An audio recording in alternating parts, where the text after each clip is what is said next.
pronouns කියලා දුන්නා. උදාහරණ කිව්වා I, you, we, they, she, he, it. මතකද ඔයගොල්ලන්ට? සර්වනාම කියලා කියන්නේ නාමයක් වෙනුවට යොදන්න පුළුවන් තව නමක්. උදාහරණයක් හැටියට ගත්තොත් ඔයාගේ නම නිමල්, ඊට පස්සේ සෙනුරි, ඊට පස්සේ නිමාලි, ඒ වගේ නම් වෙන්න පුළුවන්. ඒ නම කියනව වෙනුවට ඔයගොල්ලෝ කියන්න පුළුවන් මම කියලා. නේ? අන්න එහෙම නාමයක් වෙනුවට යොදන්න පුළුවන් තව නමක් අපි සර්වනාමයක් හැටියට හඳුන්වනවා. ඔබ ළඟ ඉන්නේ යාළුවා ඔයා හිතන්න තත්සරණි, නිමාලි, අමල්, අරුණ, ඒ නම කියනව වෙනුවට අපිට කියන්න පුළුවන් එයාට ඔබ කියලා. කියන්න පුළුවන් නේ? දැන් හැමෝටම එක තේරෙනවා. ඉන්නේ ඒවට තමයි අපි සර්වනාම කියන්නේ. ඔයගොල්ලෝ යාළුවෝ ඔක්කොම එකට ඉන්නකොට අපිට කියන්න පුළුවන් අපි කියලා. ඒක තමයි මේ. කිසියම් පිරිසක් ඉන්නවා නම් ඕන් කියලා කියන්න පුළුවන්. පණ නැති වස්තුන් තියෙනවා නම් ඒවා කියලා කියන්න පුළුවන්. පොත් වලට ඒවා කියන්න පුළුවන්. ඒ පොත්. හරි? ඒ ටික අරන් දෙන්න. අන්න කිව්ව දැක්කද? අන්න ඒක තමයි මිනිසුන් රටවල් කිව්වොත් දේ වෙන්න පුළුවන්. ඒ කියන්නේ ඒවා හරි ඒ වගේ. ඇය තේරෙනවා? ඇය කියන්නේ ගැහණු ළමයෙකුට කතා කරන්න පුළුවන් නම. he කියන්නේ පිරිමි ළමයෙකුට. it කියන්නේ ඌ කියන්නත් කියනවා. ඒක කියන්නත් කියනවා. මේක ඒක වචනයි. හරි? hit කියන්නේ ඌ කියන්නත් කියනවා. ඒක කියන්නත් කියනවා. දැන් මම ඊට පස්සේ කිව්වා මේකේ අනුක්ත පදය තමයි මම මෙහෙම ලියන්නම් ඔයගොල්ලෝ ලේසි වෙන්න. මම මේකට පොඩි PDF ටියුට් එකක් ඔයගොල්ලෝගේ group එකට මම අද දානවා. එතකොට ඔයගොල්ලන්ට ඒක print out එකක් හරි අරගෙන ඔයගොල්ලන්ට තියාගන්න පුළුවන්. මේ වාක්‍යයක මුලට මම කියලා යෙදුනොත් Iද, මැදට හෝ වකට යෙදුනොත් meද වශයෙන් අපි ලියනවා. අපේ වාසනාවට you කියන එකේ වෙනසක් නැහැ. අනුක්ත පදය youම තමයි. හරි? we කියන එකේ අනුක්ත පදය as. අනුක්ත පදය කියලා කියන්නේ ප්‍රධාන වාක්‍යයේ කර්තෘ නොවන අවස්ථාවලදී කර්තෘට යෙදෙන්නේ නැතුව මැදට හෝ අගට අපි කියලා ලියනවා නම් අපි අප කියලා ලියන්නේ. මේ මෙතන මම, මා, ඔබ වෙනසක් නැහැ. අපි අප. they කියලා આવොත් අපි කියන්නේ them කියලා.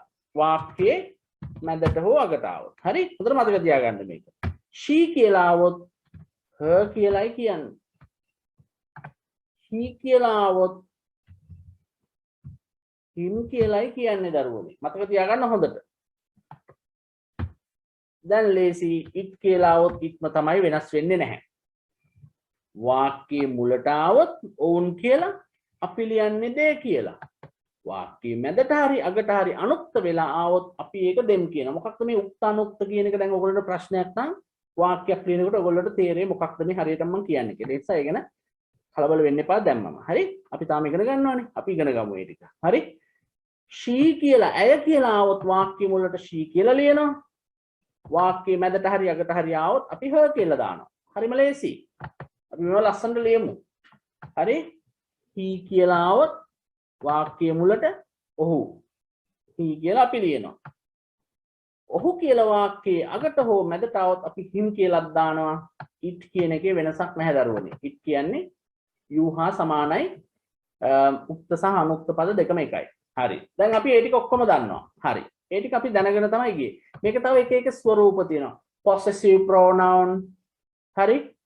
ඒකේ තියෙනවා. තව ගොඩක් දේවල් කියන්න. හරි? මම ඒවා පස්සේ කියලා දෙන්නම්. හදිස්සි වෙන්න ඕනේ නැහැ. මේ ලිස්ට් එකේ මෙහෙම හතරක් එනවා. දැනට මේ දැනුම ඇති. මම ඒ දැනුම අපි පස්සේ හදාගමු. හරි? මම ඔයගොල්ලන්ට ඒවා ලස්සනට කියලා දෙනවා. ඒ නිසා කිසිම කෙනෙක් කලබල වෙන්න අවශ්‍ය නැහැ. තව වෙන මේ මොන හරි පොතක හරි මේකට වඩා තියෙනව නේද කියලා දැක්කනම් ඒ ගැන හිතන්න එපා දැන්. ඉතින් දැනුම අපි පොඩ හදාගෙන යනවා.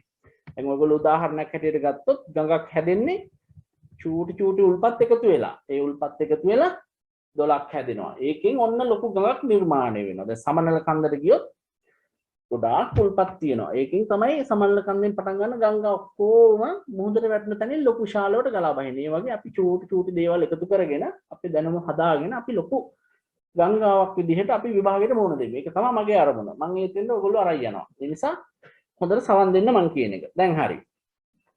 දැන් nouns කියලා තියෙනවානේ. නාම පද වලට තමයි nouns කියන්නේ. නාම පද. නාම පද. හොඳට මතක තියාගන්න දරුවනේ නාම පද කියලා කියන්නේ කිසියම් පුද්ගලයෙක්, දෙයක්, ස්ථානයක්, සතෙක් වගේ හඳුන්වන්නට යොදන පද. හරි? ඔන්න බලන්න.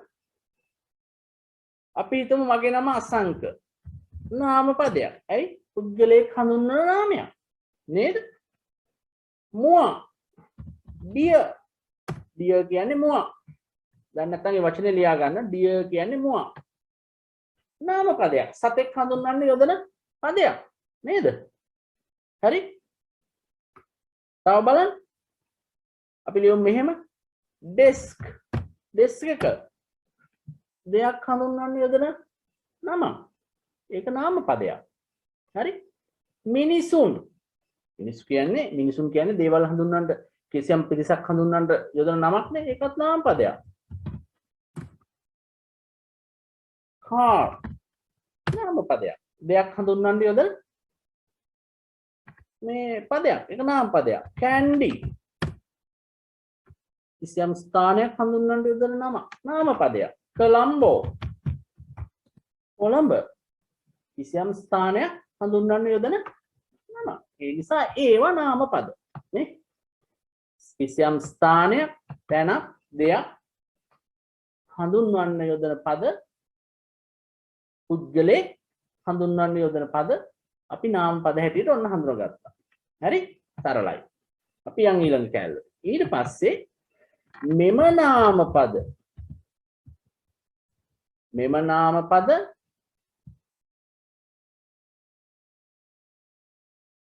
නාම පද අපි බෙදනවා කොටස් දෙකකට. මොනවද? ඒක වචන singular හැටියට අපි යොදනවා. singular කියලා කියන එක වචන. හරි? අනිත් එක බහු වචන. හොඳට බලා ගන්න. singular කියලා කියන්නේ එකක්. එක් දෙයක් ගැන කතා කරන නාම පදයක් අපි singular noun කියලා කියනවා. මේ car එකක්, candy එකක්, Colombo එකක්, desk එකක් නේද? deer මුවා. හරි? එකක්. අසංක එකක්. people. people කියන්නේ මිනිස්සුන්ට. එහෙනම් එකකට වඩා වැඩි අන්න ඒ වගේ නාම පද වලට අපි කියනවා බහු වචන හේවත් plural nouns කියලා. හරි? plural nouns කියලා කියනවා. මේක singular noun. අනිත් ඒවා singular noun. මේක plural noun. හරි?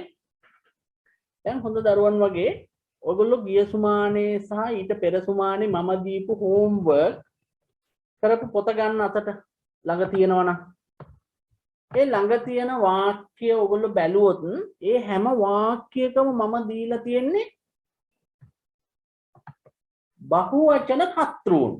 බහුවචන කර්තෘන් නේ. 11 වසර සියලු සිසුන්, ගුරුවරුන්, ඔවුන්. හරි? ඒ වගේ හැම කර්තෘම මම දීලා තියෙන බහුවචනේ. මේක බලන්න.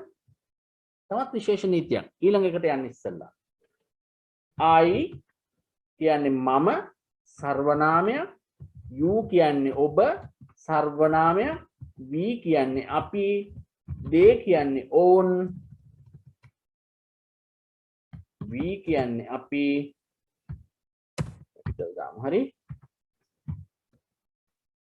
they කියන්නේ ඔවුන්.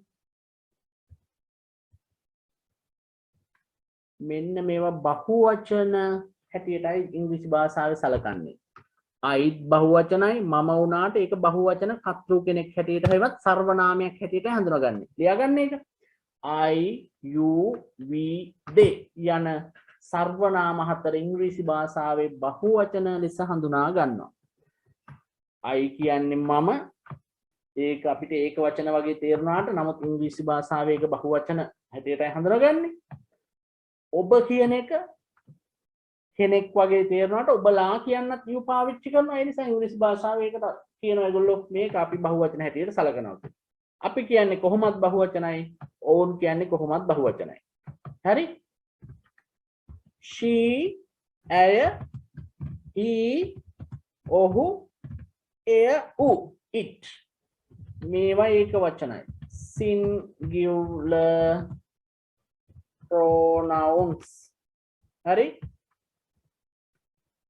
මේවා plural pronouns. ඒ නිසා තමයි දරුවනේ මං ගිය සුමානේ සහ ඊට ඉස්සර සුමානේ දෙන සෑම වාක්‍යයකම I, you, we, they ඇතුළුව වෙනත් බහුවචන කර්තෘන් සමග වාක්‍ය ලියන්න දුන්නේ. ඒකට හේතුව තමයි he, she, it සහ තවත් ඒක වචන අපි හිතමු අසංක country කියන්නේ ඒක වචනයිනේ. countries නෙවෙයිනේ. හරි? student කියන්නේ සිසුවට පුතේ. හරි? මතක තියාගන්න students නෙවෙයි. හරි? teacher කියන්නේ ගුරුවරයාට. teachers කියලා මම වාක්‍ය ලියන්න දුන්නේ. ඒකට හේතුවක් තියෙනවා. මේ වගේ බහුවචන කර්තෘන් හරි සමග වාක්‍යයේ ක්‍රියාපදයේ අපි ලියන්නේ පිළිසිදු බිහි වුණු අවස්ථාවෙන්. නමුත් ක්‍රියාපදයේ ඒක වචන වෙනකොට දුවේ පුතේ අපි ඒකට s શબ્දයක් එකතු කරලා ලියන්නේ. ඒ නිසා තමයි මම ඔයගොල්ලොන්ට ඒක වචන කර්තෘන් සහිත වාක්‍ය ලියන්න අද වෙනකන් දුන්නේ නැත්නම් මේ පාඩම කරන්න ඕන නිසා. හොඳයි. මතක තියාගන්න මේ s શબ્දයක් s શબ્දයක් එකතු කරයි කියලා ලියන්න. මේ s શબ્දයක් එකතු කරයි. s අකුරක් නෙවෙයි s શબ્දයක්. අකුරක් නෙවෙයි කියන්න හේතුව මම දැන් කියලා දෙනවා. s අකුරක් නම් හම්බෙන හැම ක්‍රියාපදයකටම s දදා යන්න පුළුවන්. එහෙම කරන්න බෑ. මේ බලන්න උදාහරණ example. go කියන ක්‍රියාපදය ඔයගොල්ලෝ දන්නවා යනවා කියන එක. හරි? මේක ඒක වචන කරනකොට goes නෙවෙයි goes මේ o අකුරක් තියෙනවා නම් ඔයගොල්ලෝ ලියන ක්‍රියාපදය ඉවර වෙන්නේ o අකුරෙන් නම් ඒ සඳහා es එකතු කරනවා. මේ බලන්න do කියලා ක්‍රියාපදයක් තියෙනවා. මේ මොන doද? උපකාරක do නෙමෙයි පුතේ. මේ do තමයි කරන do. කරනවා කියලා කියන්නේ මං කියලා දුන්නා ඒක. හරි? අපි ඒක දැන් මං ඉස්සරහට තව කතා කරනවා. ඒකට s එකතු කරපුවම ඩැස් වෙනවා. උපකාරක doටත් s එකතු කරපුවම ඩැස් වෙනවා. කරනවා කියන ක්‍රියාපදයටත් s එකතු කරපුවම ඩැස් වෙනවා. දැක්කද උදාහරණ? හරි? go goes do does අන්න එහෙම තමයි කරන්නේ. දැන් මේ s අකුර නෙවෙයි ශබ්දයක් කියලා ලියාගත්ත එක ඔයගොල්ලන්ට පැහැදිලි ඇති. මේ goes නෙවෙයි goes s එක එකතු වෙන්නේ o අකුරෙන් ඉවර වෙන ක්‍රියාපද වලට es එකතු වෙලා. ඊළඟට බලන්න y අකුරෙන් නම් ඉවර වෙන්නේ. ඔන්න බලන්න මේක ටිකක් අමාරුයි. නමුත් අපි ඒව වාක්‍ය ලියනකොට ඒව හදාගමු. y අකුරෙන් නම් ඉවර වෙන්නේ y අකුරෙන් ඉවර වෙනවා නම් ඒ y අකුරෙන් ඉවර වෙලත් මදි. y අකුරට කලින් අකුර වවල් එකක් නම් a e i o u කියන වවල් එකක් නම්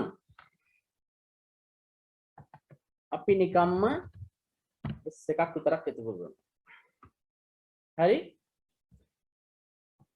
y අකුරෙන් ඉවර වෙලා ඊට කලින් අකුර non vowel නම්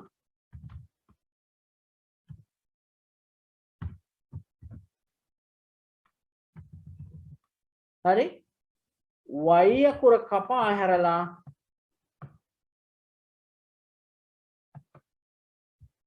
අපි එකතු කරනවා ies ක්‍රියාපදයකට. ඒක පොඩ්ඩක් තේරෙන්නේ නැහැ වගේ මම දන්නවා. එහෙම තමයි. මමත් ඉස්සෙල්ලා මේක ඉගෙන ගත්තී මේක මට වැඩි හරියට අවබෝධ වුණේ නැහැ. නමුත් මම වාක්‍ය ලියනකොට මටත් ඒක තේරුම් ගන්න පුළුවන් වුණා. මතක තියාගන්න. ක්‍රියාපදය ඒක වචන නම් ඒක වචන කියන්නේ මොනවද කියලා දැන් අපි දන්නවා. he she it නැමැති සර්වනාම තුන සමග එක් පුද්ගලයෙක් ගැන හෝ තැනක් ගැන හෝ දෙයක් ගැන කියවෙන සියලුම දේවල් ඒක වචන හැටියට ඉගෙන ගත්තා. එකී දෙයක් වාක්‍යයක කර්තෘ වුණොත් එම ක්‍රියාපදයේ එම වාක්‍යයේ කර්තෘ සමග ලියන ක්‍රියාපදයට s શબ્දයක් එකතු වෙනවා. ඒක තමයි අපි මේ කරන්නේ. ක්‍රියාපදයේ o වලින් නම් ඉවර වෙන්නේ es එකතු කරනවා. y වලින් නම් ඉවර වෙන්නේ කාරණා දෙකක් බලන්න ඕනේ. y ට කලින් තියෙන අකුර වවල් එකක් නම් නිකන් s එකක් එකතු කරනවා. වවල් එකක් නෙවෙයි නම් අපි දානවා නිකම්ම y කපලා ies. ඔන්න බලන්න උදාහරණ.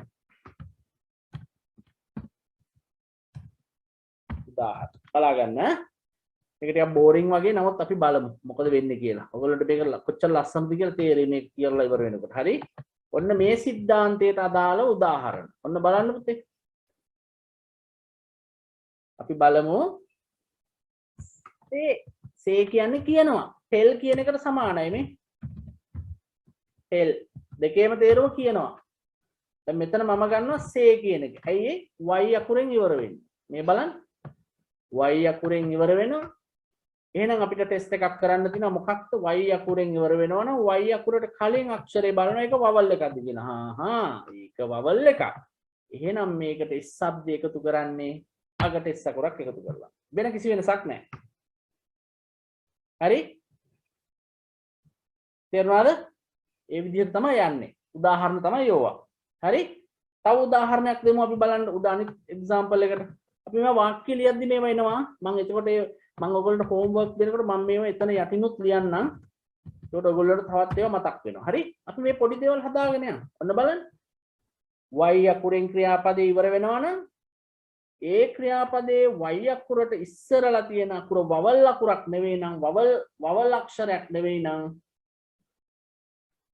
y අකුර කපලා ies එකතු කරනවා. මේ බලන්න. cry අඬනවා. cry කියන්නේ අඬනවානේ. cry කියන එක y වලින් ඉවර වෙනවා. එහෙනම් අපි ඊට කලින් අකුර බලනවා. නේ. ඒක වවල් එකක් නෙවෙයි. එහෙනම් අපි මොකද කරන්නේ පුතේ? cry කියන එකේ y අයින් කරලා ඒකට ies එකතු කරනවා. දැක්කද? ඒ වගේ ක්‍රියාපද ටිකක් බලමු. fry බදිනවා. මේ fries. try උත්සාහ කරනවා. tries. හරි?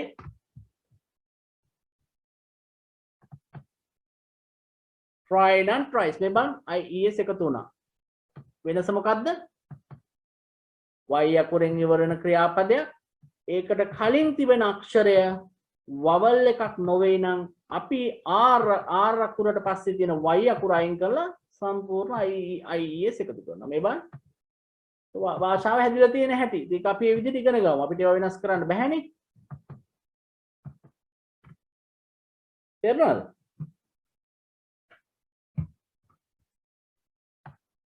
තව ඉස්සරහට ලොකු ලොකු වාක්‍ය ලියනකොට අපි බලමු කොහොමද ඒවා එන්නේ කියලා.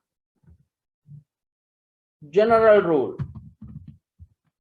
සාමාන්‍ය නීතිය තමයි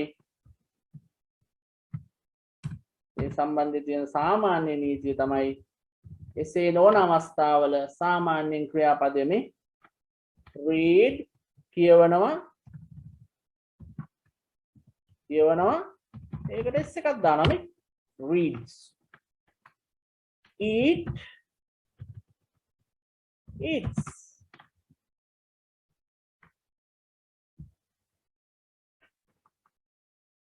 හරි? learn learns. නේ? ක්‍රියාපදයකට s එකක් දැම්මා.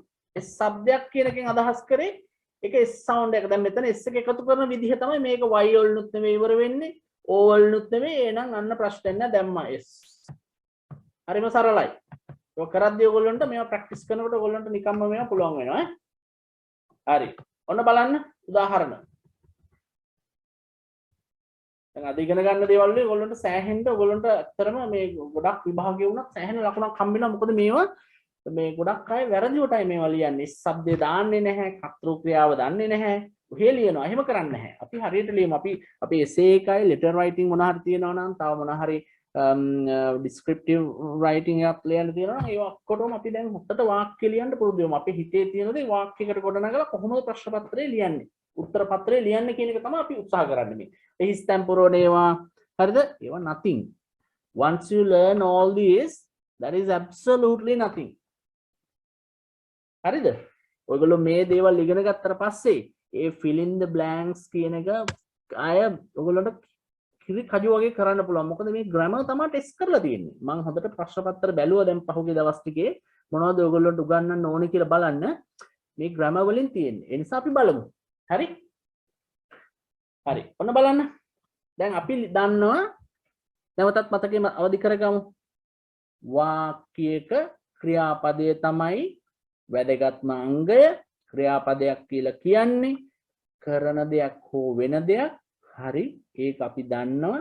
එහෙනම් එකී ක්‍රියාපදය කරනු ලබන තැනැත්තා හෝ දෙය අපි කර්තෘ හැටියට හඳුනාගත්තා.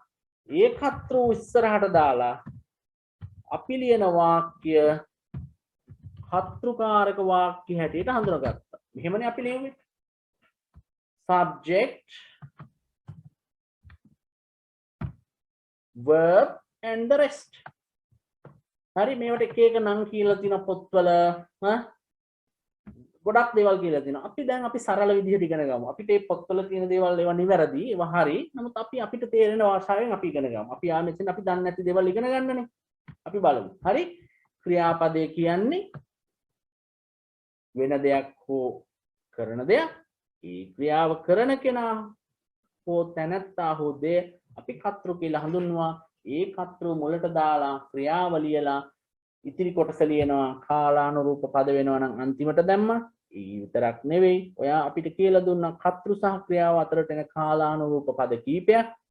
අන්න ඒවත් මං දානවා ඕනනම් එහෙම දාලා අපි වාක්‍ය ලියනවා. දැන් ඔයගොල්ලන්ට හොඳට පුළුවන්. දැන් අපි බලමු. දැන් මං කියලා දුන්න මේ කර්තෘ ඔයගොල්ලන්ට මම කලින් උගන්වනකොට දුන්නේ ඔක්කොම බහුවචන කියලා. මේ අපි කොළඹ යනවා. ඔන්න බලන්න. කොළඹ යනවා. අපි කොළඹ යනවා. අපි ලියාගන්න. කොළඹ යනවා. ක්‍රියාපදේ තමයි යනවා. හරි නේද? ක්‍රියාපදේ ලියන්න go. කවුද යන්නේ? අපි. එහෙනම් අපි තමයි වාක්‍යයේ කර්තෘ. එහෙනම් ලස්සනට අපි ලියුවා. we go. කොහෙද? කොළඹ. කොළඹ යනවා නම් අපි අනිවාර්යෙන්ම නගරයකට යනවා නම් අපි to දාන්නේ. I go to Kandy, I go to Colombo, I go to Trincomalee, something like that. I go to Galle, I go to Ratnapura tomorrow. Oh, sorry, I go to Ratnapura. ඒව වැඩන්නේ තව අනාගත කාලේ අපි කරලා නැහැනේ. හරි? ඒක වැරදි මේකෙන් කියන්න බෑ හෙට යන එකක්. ඒක වැරදි. ඒක වෙන ක්‍රමයක් තියෙනවා. අපි ඒකෙන් ක්‍රම දෙකක් තියෙනවා. මම ඒ ඔක්කොම ගන්නවා ඔයගොල්ලන්ට. හරි? We go to Colombo. මේ go කියන ක්‍රියාපදය කරන්නේ අපි. අපි කියන එක මෙන්න දුව පුතේ මම ඔයගොල්ලන්ට උඩ කිව්වා. ඉංග්‍රීසි භාෂාවේ සලකන්නේ plural pronoun එකක් හැටියට. plural බහුවචන. දැක්කද? I, you, we, they යන සර්වනාම සහ එකකට වඩා වැඩි හැම දෙයක් ගැන කියවෙන හැම එකක්ම අපි බහුවචන හැටියට සැලකුවා. ඒ නිසා තමයි අපි ක්‍රියාපදයට කිසිදු වෙනසක් නොකර මේ විදිහට go කියලාම ලිව්වේ. දැන් බලමු තව එකක්. ඇය කොළඹ යනවා. ලියාගන්න. ඇය කොළඹ යනවා. මේක හරියට අල්ලගන්න. මේක හරියට අල්ලගත්තා කියන්නේ ඉතින් අනිත් ඒවා ඉතින් easy. හරි? අනිත් පාඩම් easy. යනවා කියන එක තමයි ක්‍රියාපදය. very good. ඔක්කොමලා ඒක දන්නවා දැන්. අපි ලියමු ඒක. go. කවුද යන්නේ කොළඹ? ඇය. මේ තියෙන්නේ ඇය. ඇයට කියන්නේ දැන් ඇය තමයි කොළඹ යන්නේ. එයා තමයි කර්තෘ. එයා වාක්‍යයේ මුලට එන නිසා අපි she දැම්මා. වාක්‍යයේ මැදට හෝ අගට ආව නම් තමයි අපි දාන්නේ. මේ මෙතන මේ සර්වනාම. මේ බලන්න. මේවා රිෆර් කරන්න හැම වෙලාවෙම කොයි වෙලෙත් මේවා මතක තියාගන්න. මේ ඇය කියන්නේ වාක්‍යයේ මුලට ආව she. මැදට හෝ අගට ආව නම් අපි her දාන්නේ. හරි? මම ඒකටත් පොඩි මේ sheet එකක් එවන්නම් PDF sheet එකක්. එතකොට ඔයගොල්ලෝට ඒක තියෙනවා. ඒක බලා ගන්න පුළුවන්. හරි? කතෘ ඒක වචනයි. එහෙනම් ක්‍රියාව අපි go කියලා ලියන්නේ s શબ્දයක් දානවා. ගොස් නෙවෙයි. ඇයි o අකුරෙන් ඉවර වෙන ක්‍රියාපදයක් අපි s શબ્දයක් එකතු කරන්නේ es එකතු කරලා. එහෙනම් goes වෙනවා. දැක්කද? ඔක තමයි ඔය වෙලා තියෙන්නේ. ඔයගොල්ලන්ට මේවා අනන්තවත් ඇහිලා ඇති. ඔයගොල්ලෝගේ පන්ති වල ඉගෙන ගන්නකොට කොහේ හරි කතාවුරු හරි කතා කරනවා ඇහෙනකොට ටීවී රූප වාහිනී වැඩසටහන් වල මේවා අනිවාර්යෙන් මේ ඇහිලා ඇති. ඒකට ඔයගොල්ලන්ට මේවත් තේරෙන්න ඇති. දැන් අපි ඉගෙන ගමු. she goes. දැන් අපි දන්නවා කොළඹ යනවා කියනකොට කොහේ හරි නගරයකට යනවා කියනකොට to දානවා එකට කලින්. මේ she goes to Colombo. goes. නේ? යනවම තමයි ක්‍රියාපදේ. මේ උඩ ක්‍රියාපදේම තමයි. උඩ ක්‍රියාපදේම තමයි. මේ බලන්න. යනවා තමයි. යනවා කියලා මෙතන ලිව්වා. මෙතන goes උනා. ඇයි? කතෘ මෙතන බහුවචනත්. හරි?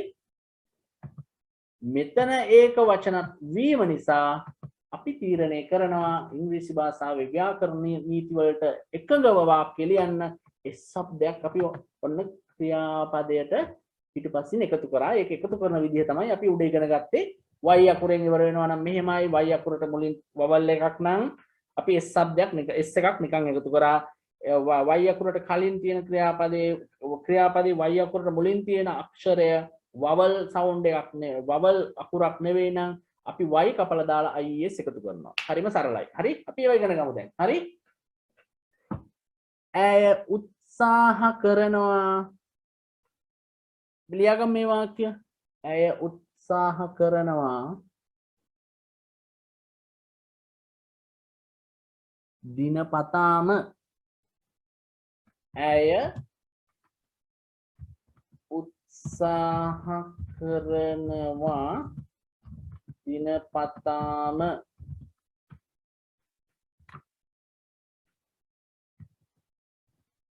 මොකද්ද ක්‍රියාපදය? උත්සාහ කරනවා. මේ බාන ක්‍රියාපදේ උත්සාහ කරනවට කියන්නේ try. try. තව ක්‍රියාපදයක් තියෙනවා. ඒකත් අපි ලියාගමු. make an effort කියලා කියන්නත් පුළුවන්. උත්සාහයක් ගන්නවට. එහෙම නැත්නම් උත්සාහ කරනවා කියලා බහුවචනෙන් කිව්වොත් make efforts. ඒ බලන්න මෙතන උත්සාහයක් මේ e අකුර නිසා මෙතන n වෙලා තියෙන්නේ. make an effort. make efforts කියන්නේ උත්සාහ ගන්නවට. නේ? ඒ ඔක්කොම ලියා ගන්න. එතකොට පුතේ මෙතන ක්‍රියාපදේ මේ බලන්න මෙතන ක්‍රියාපදය make අපි s શબ્දෙම එකතු කරනකොට මේ make ට තමයි එකතු කරන්නේ. අනේ effort කියන්නේ මේක නාම පදයක්. ඒක නරක මේ මොනවද make කියන්නේ කරනවා ගන්නවා හදනවා කියන එකනේ. කරනවා කියන එක මොනවද උත්සාහයක් ගන්නවා කියලා කියන්න පුළුවන්. හරි උත්සාහ කරනවා කියන එක. අපි ඒක ක්‍රියාපදේ හදලා තියෙන්නේ. හරි?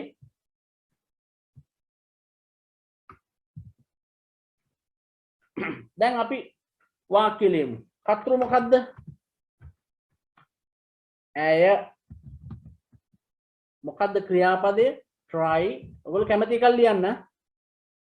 try. මෙන්න ක්‍රියාපදය අගට y එකක්. දැන් ප්‍රශ්නයක් තියෙනවා අපිට. අපි ඉගෙන ගත්ත නීති දෙකක්. මොකක්ද නීති දෙක? y අක්ෂරයෙන් ක්‍රියාපදේ ඉවර වෙනවා නම් අපිට ඊට කලින් තියෙන අක්ෂරය චෙක් කරන්න ඕන. y ට කලින් තියෙන අකුරු චෙක් කරලා ඒක vowel එකක් නම් අපි s શબ્දය s එකක් විතරක් s අකුරක් විතරක් ක්‍රියාපදයකට එකතු කරපුවාම ඒක වචන වෙනවා. හැබැයි vowel එකක් නෙවෙයි නම් අපිට y අකුර ඉවත් කරලා is එකතු කරන්න වෙනවා. අපි බලමු දැන් මෙතන මොකද්ද තියෙන්නේ කියලා. මෙතන තියෙන්නේ vowel එකක්ද? නෑ. කියන්නේ vowel නෙවෙයි. එහෙනම් දුවේ පුතේ වෙන්න අයින් කරා අපි is එකතු කළා tries. she tries දිනපතා daily. මොනවා හරි දෙයක් ඒ උත්සාහ කරන එකක් අපි කියන්නේ. අපි මේ වාක්‍යය තව ඉස්සරහට ලස්සනට හදන්න අපි ඉගෙන ගමු ඈ. she tries daily. මේ බලන්න tries.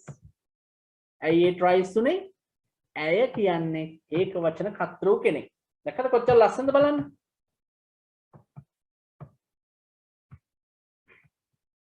ගුරුවරයා ළමුන්ට දිනපතා උගන්වනවා. ලියා ගන්න වාක්‍ය. ගුරුවරයා ළමුන්ට දිනපතා උගන්වනවා. මේ ගුරුවරයා දිනපතා ළමුන්ට උගන්වනවා. ක්‍රියාපදයේ උගන්වනවා. හරි? උගන්වනවාට කියන්නේ teach. අපි හැමෝම දැන් මේ වචනේ දන්නවා. දැන් නැති කට්ටිය ලියා ගන්න. ගුරුවර උගන්වන්නේ කවුද? ගුරුවරයා. ඒක වචනයි. ගුරුවරයා. ගුරුවරුන් නෙවෙයි ගුරුවරයා. එහෙනම් teacher. අපි the teacher කියලා දාමු දැන්. හරි? මම ඒවා එහෙම කරන්නේ ඇයි කියලා පස්සට ඉගෙන ගමු. දැන් ගුරුවරයා කියන කර්තෘ ඒක වචනයි. එහෙනම් අපිට වාක්‍යයේ ක්‍රියාපදයක් ඒක වචනයට හරවන්න ඕනේ. ඒක කරන්නේ කොහොමද? h අකුරෙන් ඉවර වෙනවා නම් කොහොමද අපි කරන්නේ කියලා අපි බලමු දැන්. ඔන්න උඩට යනවා.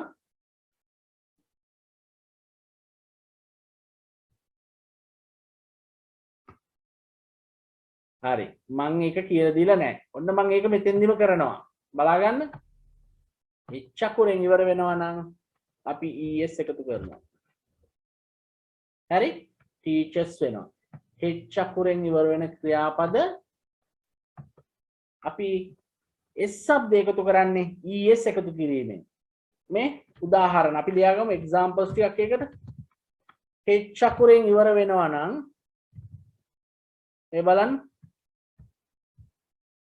catch කියන එක s શબ્දයක් එකතු කරන්නේ catches. හරි? teach teachers.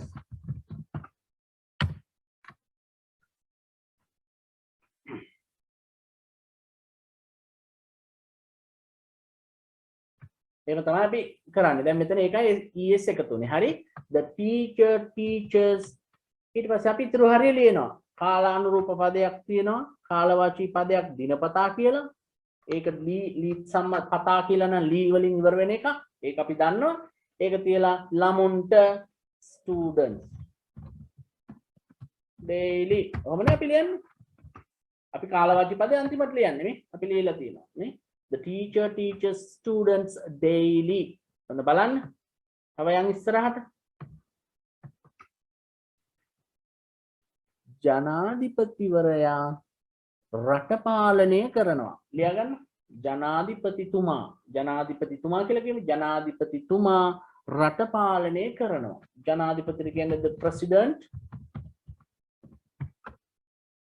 පාලනය කරනවට කියන්නේ rule. හරි?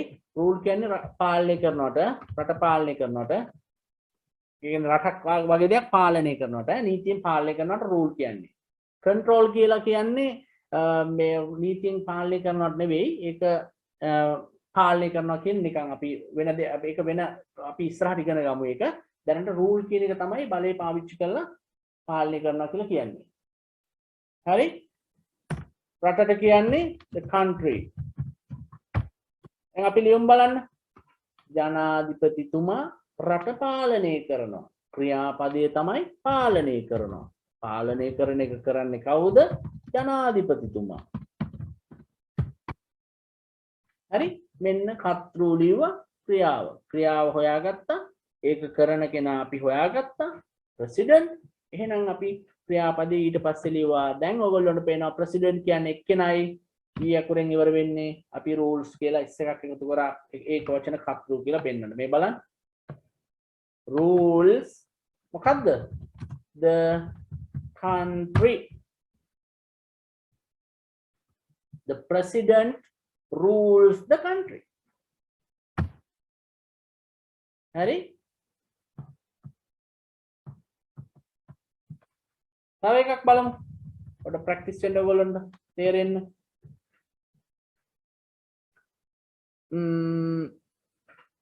හොඳ වාක්‍යයක් අපි බලමු.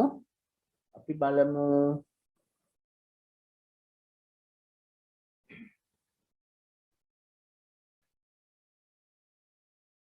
සමන් ලියාගන්න සමන් කලාතුරකින් පන්සල් යනවා කලාතුරකින් මේ සමන් කලාතුරකින් පන්සල් යනවා මට මෙතන වචන දෙකක් තියෙනවා ඒ දෙක ඔයගොල්ලන්ට දෙන්න ඕනේ ඒ නිසා තමයි මම මේ වාක්‍ය තෝරගත්තේ හරි ක්‍රියාපදේ යනවා go ඒක අපි හැමෝම දන්නවා ඒක වෙනසක් නෑ දැන් මේ බලන්න go කියන්නේ යනවා කවුද යන්නේ පන්සල් නෑ කොහේ හරි යන්නේ කවුද ක්‍රියාව කරන කෙනයි මට වැදගත් සමන් එහෙනම් අපි සමන් කියලා ලියනවා මේ සමන් කියන්නේ ඒක වචන කර්තෘ කෙනෙක් එහෙනම් අපි S શબ્දයක් එකතු කරනවා O අකුරෙන් අවසාන වෙන ක්‍රියාපද S શબ્දයක් එකතු කරන්නේ es එකතු කරලා කියන අපි දැන් දන්නවා ඒ නිසා මෙන්න සමන් goes to දානවා temple යනකොට ඔයගොල්ලෝ දන්නවා ඒක සමන් goes to temple සමන් පන්සල් යනවා කලාතුරකින් ඔන්න මට ඒක තමයි උගන්වන්න ඕනේ කලාතුරකින් කියලා කියනකොට මෙන්න මේ දෙවිදිහටම කියන්න පුළුවන් මේ seldom කියන්නේත් කලාතුරකින් හරි rarely කියන්නේත් කලාතුරකින් මෙන්න lee නම් අපි දාන්නේ වාක්‍යයේ පස්සට කියලා දැන් ඔයගොල්ලෝ දන්නවා lee තියෙනවා යන්නේ පස්සට වාක්‍යයේ පස්සට seldom කියන එක ඔන්න අද ඉගෙන ගන්නවා මේක යන්නේ between the subject and the verb මේ seldom කලාතුරකින් කියන එක ලියනවා නම් ඕගොල්ලෝ කලාතුරකින් කියලා කියන්නේ ඒක ලියන්නේ කර්තෘ ක්‍රියාව අතරට rarely ලියන්නේ at the end of the sentence right seldom ලියනවා කැමති කෙනෙක් seldom ලියන්න හැබැයි ලියන්න ඕන කර්තෘ ක්‍රියාව අතරට rarely කියන එක වාක්‍යයකට දාන්න අපි දෙවිදිහටම ලියමු rarely මේ එහෙම නැත්නම් සමන් seldom goes to temple මේ වාක්‍ය දෙකේම දෙන්නේ අර තේරුමම තමයි පුතේ. පුතේ කිසි දෙයකට බය වෙන්න එපා මේ විදිහට තමයි ඒක ලියන්නේ මේ rarely seldom කලාතුරකින්. මේ ගාම තව වචනයක් තියෙනවා කියලා දෙන්නම් ඔයගොල්ලෝ ඒක දැනගන්න once in a blue moon කියන්නේ ඉතාම කලාතුරකින් කියන්නේ. මේ දෙක කලාතුරකින් ඉතාම කලාතුරකින් කියලා කියන්නේ මේ දෙකට වඩා මේ උඩ දෙකට වඩා ගොඩාක් කලාතුරකින් කියලා කියන්නේ once in a blue moon. අපි ඒකත් වාක්‍යයකට දාලා ලියමු. නැන්ද අපේ ගෙදර එනවා ඉතාම කලාතුරකින්. නැන්ද aunt අපි aunt කියලා ලියමු. aunt කියන්නේ නැන්දට. right ඉතාම කලාතුරකින් කියන්නේ once in a blue moon මේක වාක්‍යයේ අන්තිමට දාන්නේ seldom කියන එක විතරයි කර්තෘ ක්‍රියාව අතරට දාන්නේ ඒ නිසා මම ඒක විශේෂණ සඳහන් කරේ නැත්තේ හරි හොඳයි aunt කියන්නේ නැන්ද come කියන්නේ එනවා අපේ ගෙදර to our house ඇයි නැන්ද අපේ ගෙදර ඇවිල්ලා ඉන්නේ නැහැ යනවා ඒ කියන්නේ to දානවා ඒ නිසා නැන්ද අපි එම මතක තියාගමු හරි දැන් අපි ලියමු නැන්ද අපේ ගෙදර එනවා ඉතාම කලාතුරකින් එනවා come බලාගන්න come කියන්නේ ක්‍රියාව ඒ ක්‍රියාව කරන්නේ aunt නැන්ද කියන්නේ ඒක වචනයි එහෙනම් අපි s શબ્දයක් එකතු කරන්න ඕන ක්‍රියාපදයට come කියන්නේ e අකුරෙන් ඉවර වෙනවා ඒ නිසා අපි දානවා s අකුරක් එහෙම තමයි s શબ્ද එකතු කරන්නේ අපි aunt comes to our house නැන්ද අපේ ගෙදර එනවා කවද්ද? ඉතාම කලාතුරකින්. Once in a blue moon. ඔයගොල්ලෝ රචනාවක් ලියනකොට විභාගෙදී මේ වගේ වචන දාලා ලිව්වොත් ඔයගොල්ලෝ බලන්න නිකන් මෙතන මේ වාක්‍යයේ වචන කීයක් තියෙනවද කියලා? 1 2 3 4 5 6 7 8 9ක් තියෙනවා. ඔය වගේ වාක්‍ය 10නේ දුවේ ලියා ගන්න තියෙන වචන 100ක් වෙන විභාගෙදී රචනාවට නේද? හරිම සරලයි. ඉතින් අපි ඒක කරගමු අපි කොහොමද අපිට පුළුවන්. අපි දැන් එතෙන්ට ළඟා වෙනවා ටික ටික. හරි. මේ once in a blue moon කියන්නේ ඉතාමත්ම කලාතුරකින්. හරි? ලංකාවේ දුෂ්කර පළාත්වල කට්ටියට කියන්න පුළුවන් මෙහෙම. මේ පැත්තට වැසි වසින්නේ ඉතාමත්ම කලාතුරකින්. දැන් අපිට එන්න පුළුවන් එසේ එකක් ලියන්න විභාගෙට මෙහෙම.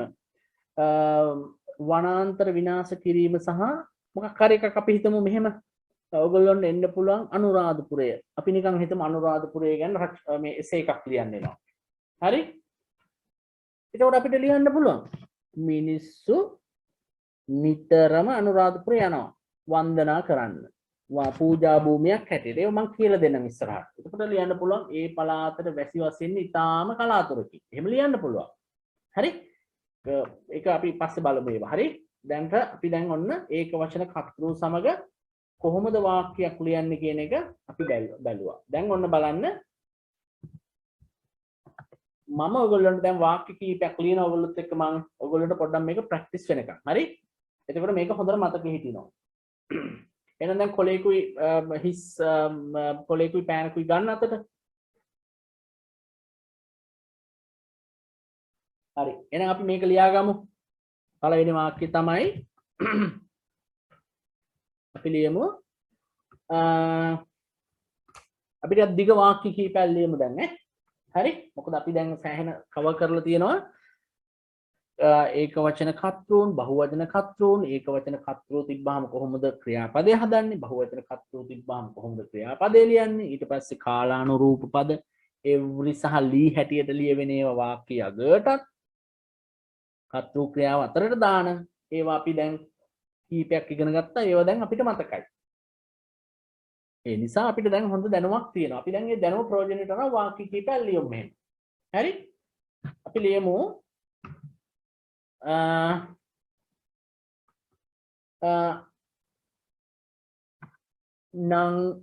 නංගි නැත්නම් මගේ නංගි කියලා නු මගේ නංගි ප්‍රංශ භාෂාව ඉගෙන ගන්නවා සෑමදාම. මගේ නංගි ප්‍රංශ භාෂාව ඉගෙන ගන්නවා සෑමදාම. මගේ නංගි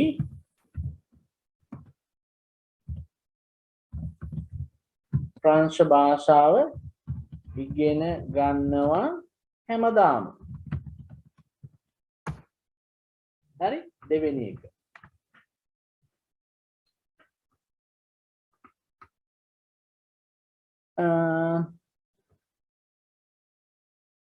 මෙම නිවේදිකාව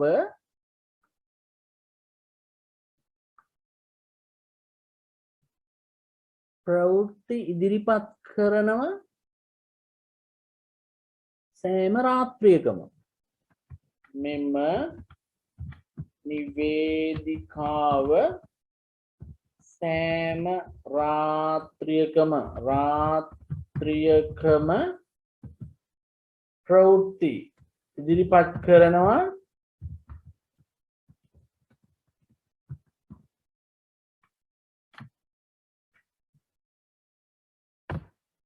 ඒක තමයි දෙවෙනි එක. තුන්වෙනි එක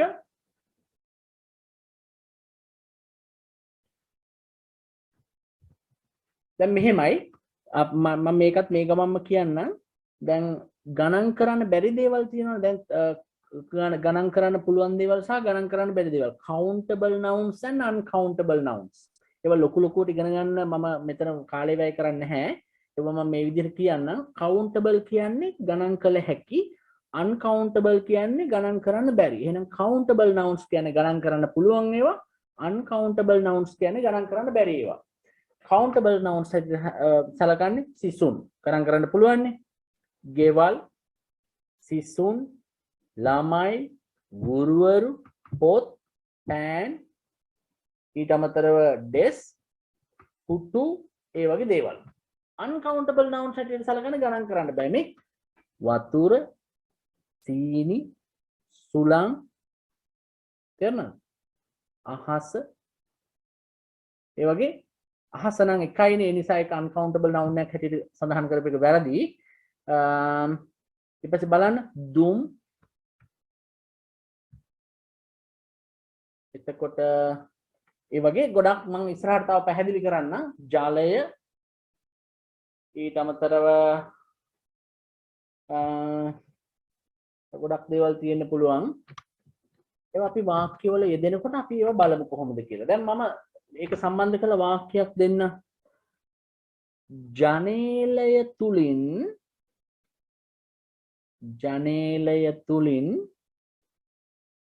සුළං ගේ ඇතුළට එනවා. ජනේලය තුලින් සුළං ගේ ඇතුළට එනවා නිතරම නේ. ජනේලය තුලින් සුළං නිතරම ගේ ඇතුළට එනවා. 4 5ක් ලියාගෙන අපි ඒක ලියමු ඈ. හරි? 4 වෙනි වාක්‍යය.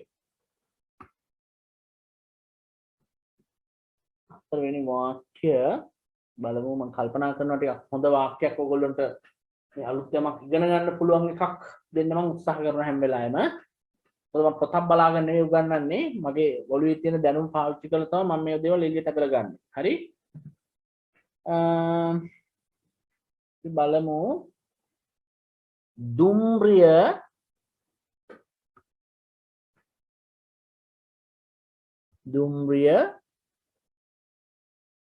උදෑසන 8ට එහෙම ලියන්න. දුම්රිය හරියටම උදෑසන 8ට. හරියටම කියන වචනේ අන්ඩර්ලයින් කරගන්න. දුම්රිය සෑම උදෑසනකම හරියටම 8ට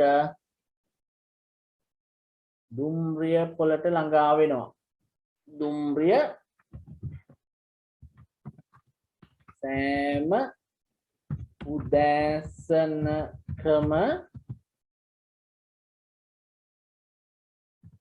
හරියටම 8ට දුම්රිය පොළට ළඟා වෙනවා. හරි? හරි. 5 අන්තිම එක ගල අපි මේක කරමු. අද අපිට මේ පොඩ්ඩක් පටන් ගන්න වෙලා ගිය නිසා අපි විනාඩි 10 15ක් මේ ක්ලාස් එක අද කරමු. මොකද ඔයගොල්ලෝගේ පාඩම අද මට ඉවර කරන්න අවශ්‍යයි. හරි. අනිත් වාක්‍ය අපි ලියමු. අග්‍රාමාත්‍යතුමා සතියකට වරක් ජනතාව අමතනවා. අග්‍රාමාත්‍යතුමා සතියකට වරක් ජනතාව අමතනවා. හරි?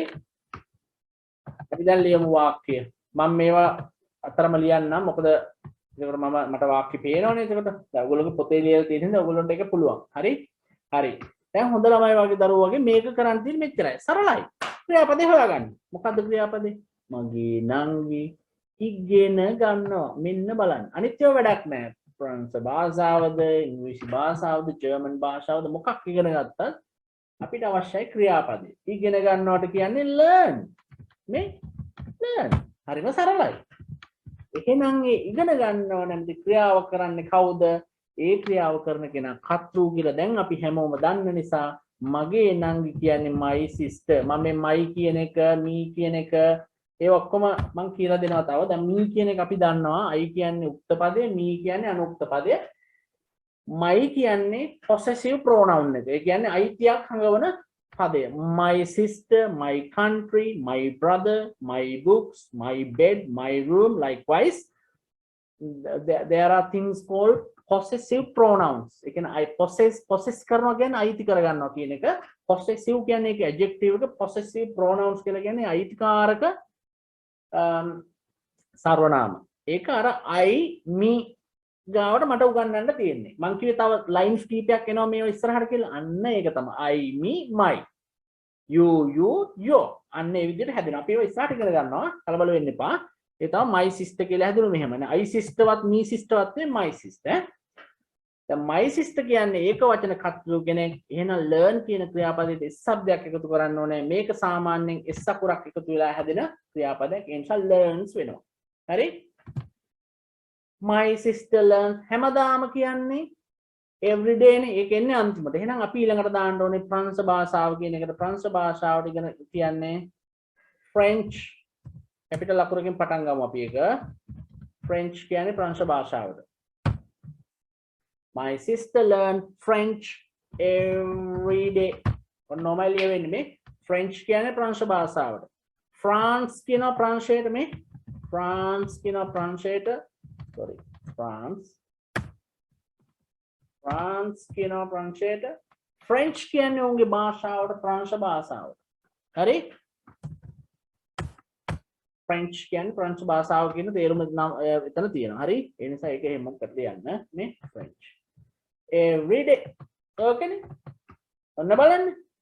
ඔයගොල්ලෝ බලාපොරොත්තු නොවන විදිහට මම තව දෙයක් කරනවා. දැන් අපි කර්තෘකාරක වාක්‍ය ලියුවා ක්‍රියාපදයේ ලියලා ඒක කරන තැනත්තා හෝ දෙය දාලා මුලට දාලා ඒක කරන තැනත්තා හෝ දෙය හේවත් කර්තෘ මුලට දාලා ඊට පස්සේ කර්තෘ ක්‍රියාව ඉදිරි කොටස ඊට පස්සේ කාලවාචි පද ඒවා එනවා නම් කර්තෘ ක්‍රියාවකට ඒවා දැම්ම අගට එනවා නම් අගට දාලා ඔන්න අපි වාක්‍ය ලියුවා ඊට පස්සේ මම කිව්වා දෙවෙනියට ලියන්න කියලා මේ බලන්න do දාලා මේ do learn French බලාගෙන ඉන්න ලියන්න ඉස්සලා every day.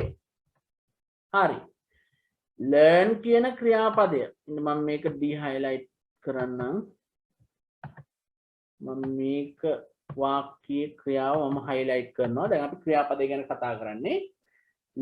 ක්‍රියාපදයට s શબ્දයක් නැතුව තියෙනකොට අපි do දැම්මා. දැන් s શબ્දයක් එක්ක තියෙනකොට do ට පස්සේ අපිට s શબ્ද ලියන්න බෑ දරුවනේ. දුවේ පුතේ අපි do කියන උපකාරක ක්‍රියාපදයට පස්සේ කිසිම දවසක s શબ્දයක් තියෙන ක්‍රියාපදයක් ලියන්නේ නැහැ. ඒක ග්‍රැමර් නීතියට අනුව ව්‍යාකරණ නීතියට අනුව වැරදි. අනිවාර්යයෙන්ම උපකාරක do සමග අපි ලියවිය යුත්තේ ක්‍රියාපදයේ පිරිසිදු බිහි වුණු අවස්ථාවේ s શબ્ද මුකුත් නැහැ. නමුත් මේක කර්තෘ ඒක වචන නිසා ඒ ඒක වචන කර්තෘ යයි හැඟවීම සඳහා අපි do කියන උපකාරක ක්‍රියාපදයට s શબ્ද එකතු කරනවා. එහෙනම් dos නෙවෙයි ඇයි o අකුර vowel එකක් o අකුරෙන් sorry vowel කතාවක් නෙවෙයි o අකුරෙන් ඉවර වෙන ක්‍රියාපද වලට අපි s શબ્ද එකතු කරන්නේ es කියලා මම ඔයගොල්ලන්ට කියලා දුන්නා. මේ බලන්න does learn learns does learn. හරිම සරලයි. දැක්කද හැදෙන හැටි ඒක? හරි. ඕක තමයි මට අද උගන්වන්න ඕනේ. ඕක තමයි මගේ අද පාඩම. හරි? ඔන්න බලන්න. Does learn. Does learn. Learns. Does learn. Hari. Learn. Learn. Does learn. Hari. දැන් ඉතින් දුවලා පුතාලා ඔයගොල්ලෝ හොඳටම දන්නවා do වගේම දසුත් කර්තෘගෙන් ඉස්සරහට අරගෙන ප්‍රශ්නාර්ථයට හරවන්න do වගේම doesට not එකතු කරලා ප්‍රශ්නාර්ථයට හෝ නැතාර්ථයට ඇතාර්ථේ නැතාර්ථේ ප්‍රශ්නාර්ථ හෝ ප්‍රකාශ ලියන්න පුළුවන් කියලා ඔයගොල්ලෝ දැන් දන්නවා. මම කියන්න අවශ්‍ය නැහැ. ඊට අමතරව අදාළ ප්‍රශ්නවාචී පද දාලා වාක්‍ය ගොඩනගන්න පුළුවන්. තේරුණාද? දැන් අපි මේ වාක්‍යයත් එහෙම හදලා අපි ප්‍රශ්න කීපයක් හදමු ඈ. හරි? ඔන්න බලන්න. මේකේ ක්‍රියාපදේ හොයාගන්න. ඔයගොල්ලෝ මේ වාක්‍ය පහේම ක්‍රියාපදේ මම විනාඩියක් දෙන්නම්. මේ වාක්‍ය පහේම ක්‍රියාපදේ අන්ඩර්ලයින් කරන්න. ඊට පස්සේ කතෘ ඩබල් අන්ඩර්ලයින් කරන්න.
හරි.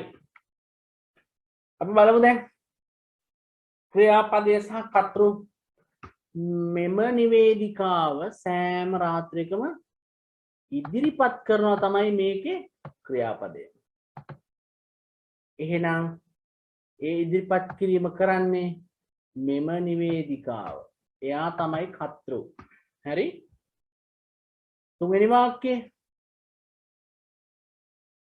එනවා. මේ ඒක තමයි ක්‍රියාපදය. කතෘ කවුද? කරන්නේ කවුද? සුලං. මේ සුලං තමයි ඇතුළට එන්නේ. ඒක තමයි කතෘ. ක්‍රියාව කරන කෙනා. එන එක කරන්නේ සුලං එනවා. එන එක කරන්නේ කවුද? සුලං. හතරවෙනි එක දුම්රිය සෑම උදෑසනකම හරියටම 8ට දුම්රිය පොළට ළඟා වෙනවා. ළඟා වෙන්නේ මොකක්ද? කවුද? දුම්රිය. ඒක තමයි කතෘ. හරි? පස්වෙනි එක අග්‍රාමාත්‍යතුමා සතියකට වරක් ජනතාව අමතනවා. අමතනවා තමයි ක්‍රියාපදය කරන්නේ. කවුද ඒක? අග්‍රාමාත්‍යතුමා. කොච්චර ලේසිද බලන්න. එහෙම හොයාගත්තාම දැන් අපි මේ වාක්‍ය ටික ටක් ගාලා ඉංග්‍රීසි වලට හරවමු. හරවලා අපි do සමග එහෙම නැත්නම් මේක do නෙවෙයි does සමගනේ. කතෘ ඒක වචන නම්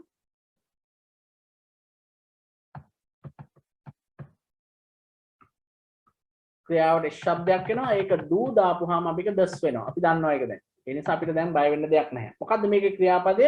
ඉදිරිපත් කරනවට කියන්නේ present. present කියන්නේ ඉදිරිපත් කරනවට යමක් ඉදිරිපත් කරනවට present. presentation කියන්නේ ඉදිරිපත් කිරීම. ඒ කියන්නේ ඉදිරිපත් කරන දේ. ඔයගොල්ලෝ අහලා ඇති presentation කියන වචනේ. presentation present කියන වචනේ තමයි ඒක හැදෙන්නේ. present කියන්නේ ඉදිරිපත් කරනවා කියන ක්‍රියාපදේ. කවුද මේ ක්‍රියාපදේ කරන්නේ? මෙම නිවේදිකාව. මෙම කියන්නේ this. මම මේව හැදෙන හැටි පස්සේ කියලා දෙනවා. this presenter. present කියන පදයෙන්ම තමයි හැදෙන්නේ ඒක. presenter කියන්නේ ඉදිරිපත් කරනවා. present කියන්නේ ඉදිරිපත් කරනවා. presenter කියන්නේ ඉදිරිපත් කරන්න. this present මෙම නිවේදිකාව හරි present කියන්නේ නිවේදිකාව ඉදිරිපත් කරන තැනත්තා අපි එහෙම කියමු දැනට තව වෙන වෙන වචන තියෙනවා මම ඒ ඔයගොල්ලෝට කියලා දෙන්නම් පස්සේ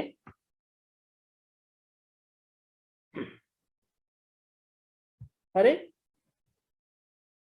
ප්‍රවෘත්ති ඉදිරිපත් කරන්නාට කියන්න පුළුවන් news presenter ඒ වගේ දේවල් දැන් බලන්න presenter කියන්නේ ඒක වචනයි එහෙනම් මේකට ශබ්දයක් මේ ක්‍රියාපදයට ශබ්දයක් එකතු වෙන්නේ සකුරක් එකතු වෙන්නේ this presenter presents මොනවද news කවදටද සෑම රාත්‍රියකම කාලානුරූප පදය every night බලන්න කොච්චර ලස්සනද කියලා presents කියන්නේ ක්‍රියාපදයේ ශබ්දයක් එක්ක ඒක කරන කෙනා මේ නිවේදිකාව ඊට පස්සේ අපි ඉතිරිය ලිව්වා ඒක news every night කියන එක කොහොමත් අන්තිමට එන්නේ ඒක කාලානුරූප පදයක් කියලා අපි දැන් දන්නවා දැන් මේක හොඳට මම වගේ does සමග ලියන්න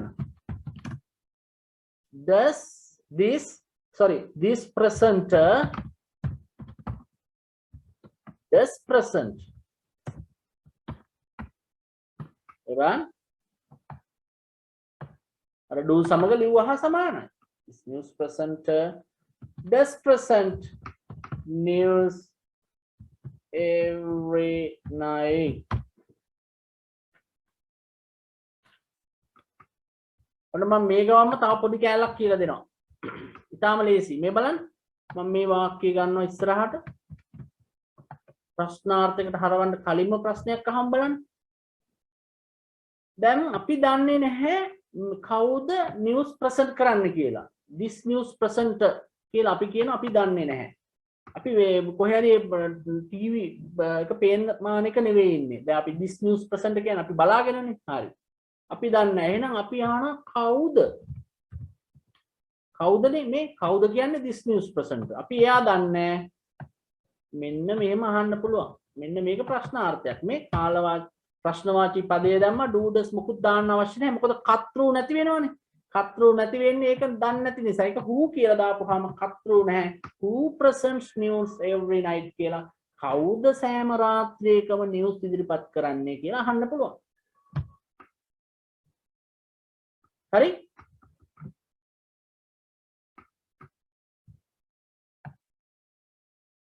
මම හිතන්නේ ඒක තේරෙනවා ඔයගොල්ලන්ට this news presenter කියන එක අපි දන්නේ නැහැ එහෙනම් කවුද කියලා අපි ඒක දාපුවාම කවුද නිවුස් ඉදිරිපත් කරන්නේ කියන එක අපිට අහන්න පුළුවන් එහෙනම් තමයි මේ ප්‍රශ්නේ අහන්නේ who දාන්නේ හරි හරි අපි යන් තුන්වෙනි වාක්‍යයට අපි වගේ වාක්‍ය ටිකක් ලියමු ඔයාලට මේක හොඳටම මේ understanding එක එනකන් හරි හිතන්න එපා හරි දැන් බලන්න මේ එනවා කියන්නේ come ක්‍රියාපදේ එක කරන්නේ කවුද සුළං සුළඟට කියන්නේ wind සුළඟට කියන්නේ wind අපි ද දාමු එකට බලන්න the wind හරි right wind කියන්නේ ගණන් කරන්න බෑ ඒ නිසා අපි ඒව ගණන් කරන්න බැරි දේවල් ඒක වචන හැටියට සලකන්න ඕන මතක තියාගන්න එක water ඒක වචනයි wind ඒක වචනයි හරි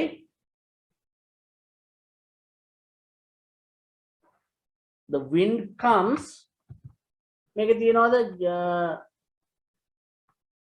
ජනේලේ තුලින් සුළං නිතරම කියලා කියන්නේ always එහෙනම් ඒක අපි දාන්නේ කතෘ සහ ක්‍රියාව අතරට කියලා ඔයගොල්ලෝ දන්නවද ඔයගොල්ලෝ ප්‍රැක්ටිස් කරන් තමයි මම මේවා ලියන්නේ මේ the wind always comes ජනේලයට කියනවා window හරි යමක් තුලින් යමක් අතරින් එනවා කියලා කියන්නේ through ඒක දානවා මුලට through the window through කියලා කියන්නේ අතරින් ඔයගොල්ලෝ මේ වචනේ අහලා ඇති මම හිතන්නේ මෙතන දැන් ඔයගොල්ලෝ මෙතන ඉන්න කීප දෙනෙක් හරි ක්‍රිකට් ක්‍රීඩාව මේ නරඹනවා ක්‍රිකට් මැචස් නරඹනවා ඒව කියනවා through the gap කියලා අහලා තියෙනවද through the mid wicket region හරහා කියලා කියන්නේ අතරින් through the gap between extra cover and cover point. through කියන්නේ ඔස්සේ හරහා කියන එක. හරි? තමයි මොකද? ඉංග්‍රීසි භාෂාව. ඒක තමයි ඒව දැනගමු අපි. අපි ඉගෙනගෙන අපි හදාගමු. හරි? through the window. මේක do දාලා ලියන්න. හොඳ ළමයි වගේ.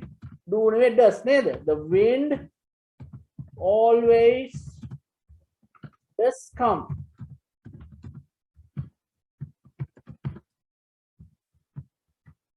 window නේ comes කියන්නේ ක්‍රියාපදය does come කියන්නේ දෙවෙනියට ලියන එක do සමග අපි ලිව්වා. හරි? through the window කියන එක window sorry w වෙන්න ඕන. උඩ ලියලා තියෙන හරියට මේ. හරි? through the window. through the door. right? එහෙම අහන්න පුළුවන් through the pipe නාලය දිගේ නාලය ඔස්සේ. හරි? through the gap හිඩස අතරින්. තේරුණාද? through the hole. hole කියන්නේ ලියාගන්න එක HOLE මේ hole කියන්නේ හිල සිදුර කියන එක. hole මේ hole ශාලාව ලියාගන්නේ වෙනස. ඒවා අපි මේ ඉගෙනගෙන යන අපි දන්න දේවල් මෙතන මතක් කරගමු. මේ hole සිදුර නැත්තම් හිල. මේ hole ශාලාව. තවත් hole එකක් තියෙනවා. ඔන්න බලන්න. ශබ්දයෙන් කියන්නේ මේ hole කියන්නේ සම්පූර්ණ කියන එක. මේ hole සම්පූර්ණ මේ wholesale. wholesale කියන්නේ තොග වෙළඳාමට මේ අපි ලියාගමු මේ ටික. ඒ වචන හදාගමු අපේ vocabulary එකත් මේ ගමන්ම හදාගමු. අපිට දැන් වැඩි කාලෙකුත් නැහැනේ. wholesale කියන්නේ තොග වෙළඳාමට. all world කියන්නේ මුළු ලෝකෙම. මේ මේක කැපිටල් වෙන්න ඕන. මේ whole world කියන්නේ මුළු ලෝකෙම මේ whole world. දැක්කද? all world. whole country මුළු රටම. ඔන්ට හදාගන්න පුළුවන් මේක. country කියන්නේ රට. මේ whole country. මේ මට මුළු ස්කෝලෙම hina වුණා. whole school. දැක්කද? likewise. මම අන්තිමේ වුණා මැරතන් එකෙන් දුවලා මට මුළු ස්කෝලෙම hina වුණා. ලෝක ලැජ්ජාව whole school. දැක්කද? අපි එහෙම හදාගන්න මේ වචනය. whole parliament මුළු පාර්ලිමේන්තුව. තේරුණාද? දැන් ඔයගොල්ලෝ දන්නවා ඒවා. right? දැන් අපි යන් ඊළඟ එකට. 4 කාටරි මෙතන උඩ ලියා ගන්න බැරි වුණා නම් මම චුට්ටක් මෙහෙම තියන්නම් කාටරි කොපි කර ගන්න ඕන නම්.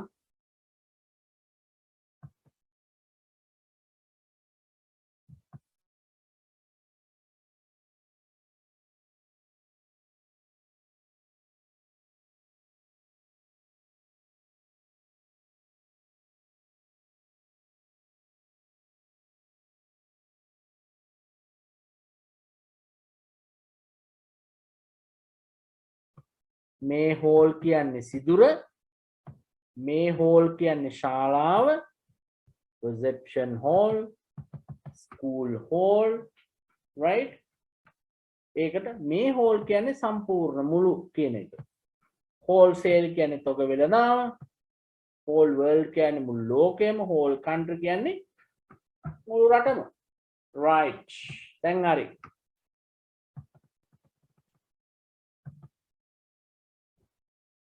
ඊළඟ එක ළඟා වෙනවා. ඉගෙන ගන්න වචනේ reach. එහෙම නැත්නම් arrive මේ දෙකම පාවිච්චි කරන්න පුළුවන්. reach වෙනවා ළඟා වෙනවා. arrive කියන්නේත් ළඟා වෙනවා. මේ වචන දෙකම. අපි arrive කියන වචනේ පාවිච්චි කරමු. ලියා ගන්න මම කියන්නම් සම වෙන්න. ඔම ඉන්න. arrive කියන්නේ ළඟා වෙනවා. reach කියන්නේත් ළඟා වෙනවා. මම මේ වාක්‍ය දුන්නෙම ওই වචන දෙක ඔයගොල්ලන්ට උගන්වන්න ඕන නිසා. හරි? right. ඔන්න බලන්න. හරි. අපි දන්නවා දැන් මේ වාක්‍යයේ ක්‍රියාපදය ළඟා වෙනවා. arrive හරි arrive කවුද ළඟා වෙන්නේ මොකක්ද ළඟා වෙන්නේ දුම්රිය the train කියන්නේ දුම්රියට the train arrive නෙවෙයි train කියන්නේ ඒක වචන කර්තෘ කෙනෙක් එහෙනම් arrive කියන එකට ශබ්දයක් එකතු කරන්න අපි s එකක් දාලා the train arrives බලන්න ලස්සනයි එක කියනකොට the train arrives සෑම උදෑසනකම කියන්නේ every morning ඒක දාන්නේ වාක්‍ය අන්තිමට අටට කියන්නේ වෙලාවක් කාලානුරූප පද ඒකත් අගට එන්නේ දුම්රිය පළට arrives to දානවා එතකොට arrives අමින්න ඇත්තරම arrives සමග පාවිච්චි කරන නිපාතය තමයි at right arrives at අපි දාමු arrives at the station arrives කියන ක්‍රියාපදයේ සමග භාවිතා කරන නිපාතය at arrives at the train arrives at the station බලන්න the train arrives at the station ලස්සනයි වාක්‍යය කවද්ද දැන් කාලානුරූප පද ටික දාන්න the train arrives at the station සෑම උදෑසනකම හරියට අටට සෑම උදෑසනකම කියන එක ලියමු every morning සෑම උදෑසනකම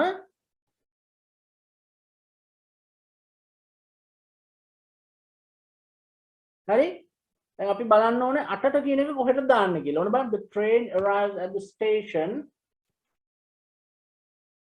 every morning කියන එක වාක්‍ය අන්තිමට යන්නේ. එහෙනම් මෙන්න මෙතෙන්ට අපි දාමු අටට. වෙලාවක් ගැන සඳහන් කරනකොට භාවිතා කරන නිපාතය තමයි at. මම ඒක කියලා දීලා තියෙනවා. At 7:30 a.m. in the morning. At 9 o'clock. At 9 p.m. right? At 2 o'clock. අපේ පාසල පටන් ගන්න උදේ 8ට. Our school starts at 8. දැක්කද ලස්සන? The train arrives at the station at 8 every morning. 8 o'clock කියලා දාන්නත් පුළුවන්. ඔයගොල්ලෝ දන්නවා ඒක නේද? The train arrives at the station at 8 o'clock every morning. Arrives තමයි ක්‍රියාපදය. එක කරන්නේ දුම්රිය තමයි ළඟා වෙන්නේ. At කියන එක අපි පාවිච්චි කරනවා arrives කියන එකත් සමගම. The station at 8 o'clock every morning. Every morning කියන එක අපි දන්නවා කොහොමත් වාක්‍ය අන්තිමට එන්නේ. ඒ නිසා අපි ඉතිරි කොටසට පස්සේ මේ at 8 o'clock කියන එක දැම්මා. අපි එහෙම ඉගෙන ගමු දැනට. හරි? right. නිවැරදි වාක්‍යයක්. පහ. තියාගත්තා කියලා මම හිතනවා. කොහොමවත් මේ වීඩියෝ එක YouTube එකේ යනවා. ඔයගොල්ලන්ට මොන හරි අතපසුවීමක් වුණොත් ඒක බලලා හදා ගන්න. හරි? හරි මේකේ ක්‍රියාපදේ අමතනවා අමතනවාට කියන්නේ address කියන්නේ අමතනවා address නෙවෙයි address මතක තියාගන්න address right address කරනවා එහෙමත් අමතන එක කරන්නේ කවුද අග්‍රාමාත්‍යවරයාට කියන්නේ prime minister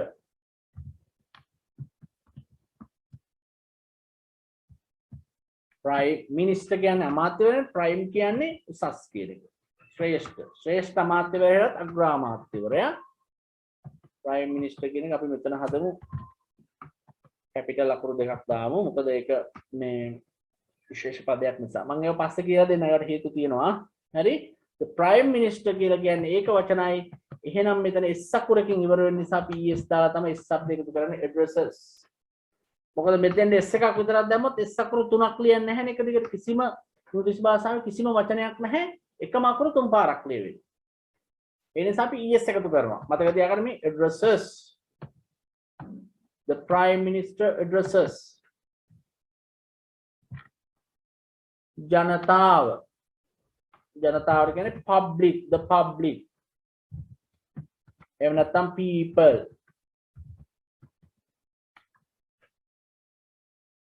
සතියකට සැරයක්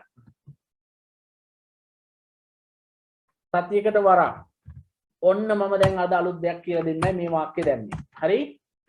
වරක් මේ සෑමදාම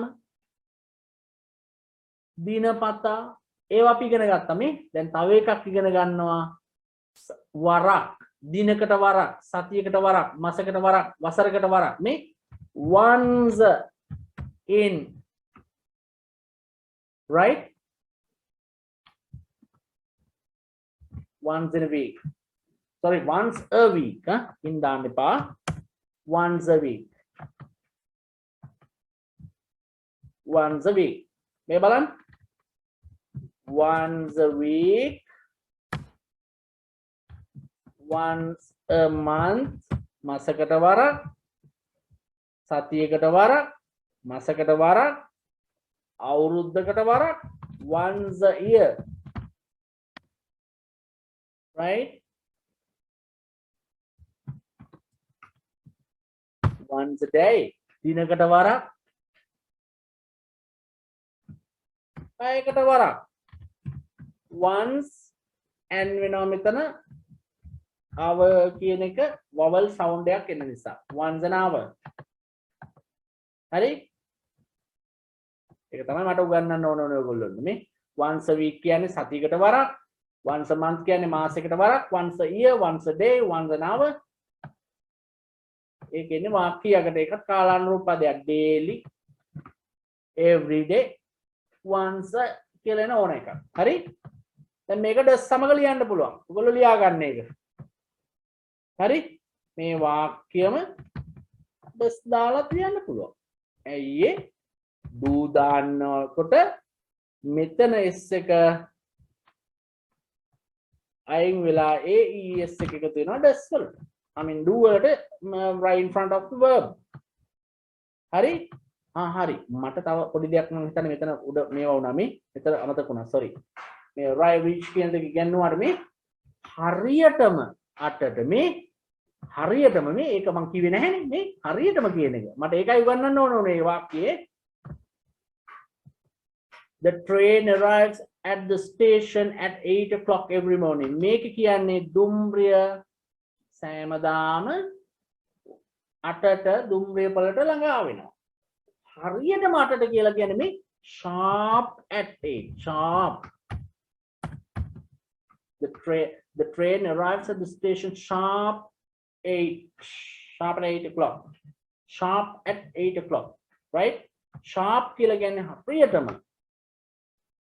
Tune කියලා කියන එකනේ sharp කියන්නේ. හරි? tune වලට මේ කියන්නේ sharp වෙනවා කියන්නේ හරියටම වැරදිවම 8ට එනවා.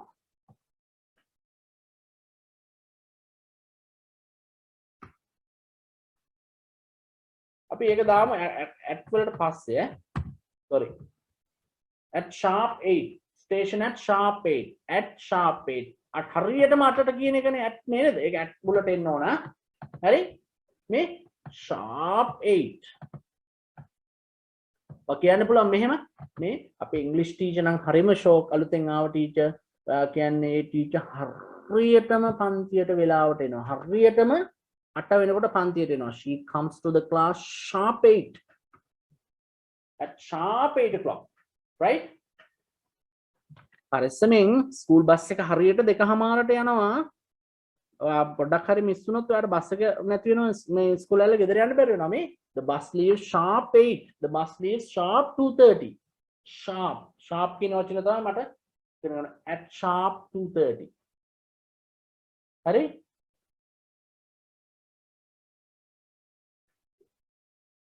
හරි. දැන් ඔයගොල්ලෝ දන්නවා මෙතන do does එකතු කරන්න.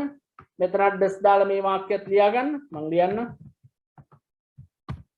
මේ does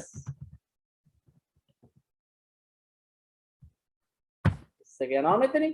ඔයගොල්ලෝ දන්නවා. දැන් දන්නවා මේ බලන්න. do තියෙනවා. ඒකට s එක ආවම does වෙනවා. එහෙමයි ලියන්නේ. දැන් අපි ඒක ගැන හොඳටම දන්නවා. right. good. මම homework ටිකක් එවන්නම්. ඒවා ආවහම ඔයගොල්ලෝට මේවා තවත් පැහැදිලි වෙයි. මම කොහොමත් homework වාක්‍ය 20ක් විතර එවනවා. ඒකේ 5ක් මම හදන හැටි ඒ කියන්නේ මම එක දිගට පහක් නෙවෙයි මම අතරින් පතර තියෙන අමාරු වාක්‍ය පහක් කරන හැටි මම වීඩියෝ එකක් හදලා දාන්නම්. ඔයගොල්ලෝ ඒක බලලා ඊටු වාක්‍ය ටිකක් හදන්න. ඔයගොල්ලන්ට අමාරු නම් නැත්නම් තනියම කරන්න පුළුවන් නම් ගොඩක් හොඳයි ඈ. වීඩියෝ එක බලන්න ඉස්සෙල්ලා කරන්න. ඊට පස්සේ වීඩියෝ එක බලලා ආයෙ පාරක් බලන්න. ඔයගොල්ලෝ කරෙක්ෂන්ස් හදාගන්න. එහෙම මොන හරි ප්‍රශ්නයක් තිබ්බොත් ඔයගොල්ලෝ මට කියලා එවන්න. හරි? දැන් හරි. දැන් මට තව පොඩි දෙයක් තව කියන්න තියෙනවා අද ක්ලාස් එක ඉවර කරන්න ඉස්සෙල්ලා. ඔන්න බලන්න. වෙනම පිටුවකටමයි යනවා. මොකද මේක ටිකක් වැදගත් නිසා. හරි. ඔන්න බලන්න. මම අද පාසල් යන්නේ නැහැ. කොහොමද කියන්නේ? යනවා කියන්නේ go. යන්නේ කියන්නේ do go, do not go වෙනවා. not එකතු කරනවා do ට. not go කියන්නේ do not go එහෙම don't go. කවුද යන්නේ නැත්තේ? I do not go. කොහෙටද? to school. I don't go to school. කාලවාචී පදය today. I don't go to school today. Why? වැස්ස නිසා. මෙන්න බලන්න. ඔන්න බලාගන්න. නිසා මේ due to, because of. Wow. Owing to. මේ පද තුනේම මේ phrases තුනේම අර්ථය නිසා කියන එක. මේ due to, because of, owing to. නිසා මේ බලන්න. වැස්ස නිසා. Due to the rain. මේ වැස්ස නිසා මේ due to ට පස්සේ නාම පදයක්. කරදර නිසා. Due to troubles. Due to the troubles. කරදර නිසා.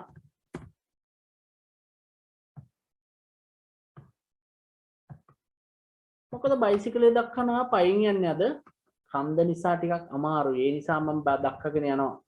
ඔන්න බලන්න. කන්ද නිසා. Due to the hill. hill කියන්නේ කන්දනේ. due to කියන්නේ නිසා.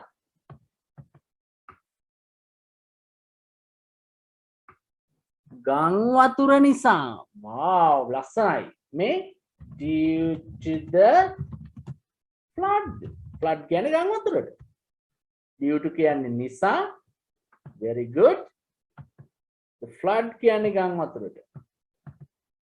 දුප්පත්කම නිසා. හරි? දැන් ගොඩක් ලංකාවේ විකාශන වෙන ටෙලිනාට්‍ය ඒ වගේම ගොඩක් තැන්වල මම මෙහෙම වාක්‍ය අහලා තිනවා. දුප්පත්කම දරිද්‍රතාවය නිසා ළමුන් පාසල් යන්නේ නැතුව මෙහෙකාර සේවයේ යෙදෙනවා. ළමයින් මෙහෙකාර සේවය යෙදවීම නතර කරමු. කීකේ දැන් කීක දේවල් කියනව නේද? ඒ කියන්නේ අවුරුදු 10කට වඩා අඩු පාසල් යන වයසේ ඉන්න ළමයි රැකියා කරනවා දෙමාපියන්ට ඒගොල්ලෝ රැක බලා ගන්න හෝ ඒ දේවල් කරන්න බැරි නිසා. ඒක මේ ළමා මෙහෙකාර සේවයක අපරාධයක් නේ. ඒක නමේ දුප්පත්කම නිසා. wow මේ due to කියන එකට ඇතින නේව. අපි දියෝ මෙහෙම because of මේ තව දෙකක් තියෙනවනේ. because of. due to the poverty කියොත් ඒකත් හොඳයි. නමුත් because of පාවිච්චි කරමු අපි දැන් ඈ. මේ because of the poverty කියන්නේ දුප්පත්කම. ලියලා තියාගන්න අපිට මේව අවශ්‍ය වෙනවා. අපි ලියනවා ලස්සන essays එහෙම ලියනවා ඔයගොල්ලෝ exam paper එකට හුරු වෙනවා ඒකට. the poverty කියන්නේ දුප්පත්කම. because of the poverty. Some of the students in my class don't come to school every day due to the poverty. Right? They go and help their parents in farming. And then they make money to run their families, something like that. Like the vakya, because of the poverty, some of the students do not come to school every day. Samahara sisun දුප්පත්කම හේවත් දරිද්‍රතාවය නිසා පාසල් යන්නේ නැහැ හැමදාම. අපි ඒ වගේ ලස්සන වාක්‍ය ලියමු. මේ වාක්‍ය ඉගෙන ගන්න ලස්සන වුණාට අපිට ඒක අහන්න දුකයි තමයි. නමුත් ඒක ලස්සන වාක්‍යයක් කියන එකෙන් මම අදහස් කරේ ඒක අපිට ඉගෙන ගැනීම සඳහා තේරුම් ගැනීම සඳහා පහසුයි කියන එක. නමුත් එහෙම දේවල් නොවේවා කියලා ප්‍රාර්ථනා කරමු අපි. හරි. because of, due to, owing to කියන්නේ නිසා කියන තේරුම් දෙන. මේ ලියපු ඕනෑම දෙයක් එන්න මේ තුන දාලා ලියන්න පුළුවන්. due to, because of, owing to. දැන් අපි හැමෝම දන්නවා ඒක. මතක තියාගන්න නිසා. දැන් මම වාක්‍ය දෙනවාද මේවා දාලා homework වලට ඔයගොල්ලෝ මේවා දාලා ලස්සනට හදන්න ඕනේ. හරි? මම උදාහරණ කීපයක් කරන හැටි තව වීඩියෝ එකකින් දාන්න YouTube එකට හෙට වෙනකොට. එතකොට ඔයගොල්ලන්ට ඒක බලලා මේවා දාලා ලස්සනට අපි හදාගමු. හරි? තව එකක්. මොන බලන්න? instead of. එහෙම නැත්නම් in place of.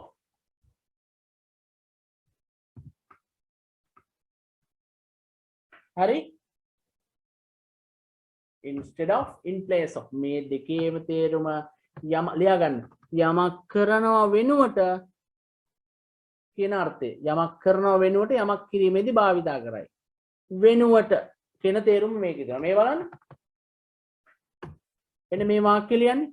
මම බත් කනවා. මම බත් කනවා. ලියන්න. මම බත් කනවා. හරි? ක්‍රියාපදයේ කනවා, eat, අපි ඒක දන්නවා. කෑම කනවා නැමැති ක්‍රියාව කරන්නේ මම. එහෙනම් මම තමයි වාක්‍යයේ කර්තෘ I eat කියලා ලියුවා. මම කියන්නේ බහුවචන හැටියට ඉංග්‍රීසි භාෂාවේ සලකනවා කියලා. ඔබ අපිට අද පාඩම් පටන් ගත්ත වෙලේ ඉඳලා කිව්වා. ඒ නිසා අපි ඒකට s શબ્ද එකතු කරන්න යන්නේ නැහැ. මොකද I කියන්නේ වාක්‍යයේ බහුවචන කර්තෘ හැටියට අපි හඳුනාගෙන ඉවරයි. හරි? eat බත් වලට කියන්නේ rice. මම බත් කමි. මම බත් කනවා. හරි? මේක තමයි ක්‍රියාපදය. good. underline කරා. අපි දන්නවා ඒක. do දාලා ලියන්නත් පුළුවන්. ප්‍රශ්නයක් ආවොත් අහන්නත් පුළුවන්. ප්‍රශ්නවාචී පදයක් දාලා අහන්නත්. ඒ හැමදේම අපි දැන් කතා කරලා තියෙනවා. අපි දැන් දන්නවා. අපිට දැන් ප්‍රශ්නේ මොකක්ද මේ instead of, in place of කියලා. වෙනුවට කියන එකයි මේකේ තියෙන සම්බන්ධය. මේ බලන්න. මම බත් කනවා. පාන් වෙනුවට. මේ instead of bread. පාන් වෙනුවට. මම බත් කනවා. පාන් වෙනුවට. මේ බලන්න යමක් වෙනුවට මේ දේ කරනවා. දැක්කද? සරලයි. තේරුම් ගන්න. හරි? ඔන්න තව එකක්. හොඳ ළමයි වගේ අහගන්න. ඔන්න පන්තියේ ඇත්තටම දැන් 11:00යි. කමක් නැහැ. තව විනාඩි 15ක් මම ඔයගොල්ලෝගේ වටිනා කාලයෙන් ගන්නවා සමා වෙන්න එකට. මොකද අපිට පටන් ගද්දි පොඩි බාධා වීමක් වුණ නිසා. හරි. ඔන්න බලන්න.